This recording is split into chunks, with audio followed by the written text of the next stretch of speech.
En France, il est sur les grands moyens d'information, presse écrite, presse audiovisuelle, il est absolument interdit de poser la question des rapports avec les États-Unis en termes, j'allais dire, en termes économiques objectifs. C'est impossible. Les États-Unis se sont affaiblis parce que le premier producteur mondial, c'est la Chine.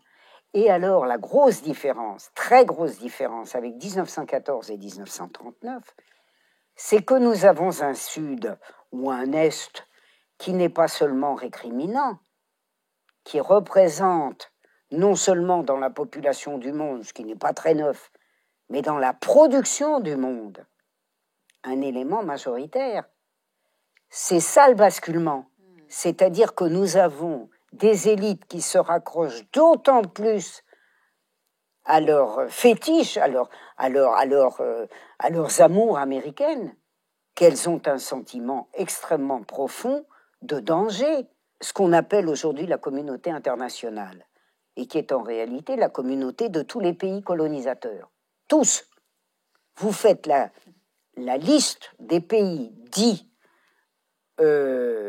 démocratiques, c'est-à-dire de l'Ouest, de l'Occident, qui passe par l'Australie et le Japon, ce qui est assez farce, vous vous apercevez que ce sont tous des pays qui, à un degré ou à un autre, ont colonisé. Ce qui est très frappant chez les élites, c'est le degré de lucidité extrême. Bien sûr, ils paient des gens du matin au soir et du soir au matin pour raconter n'importe quoi.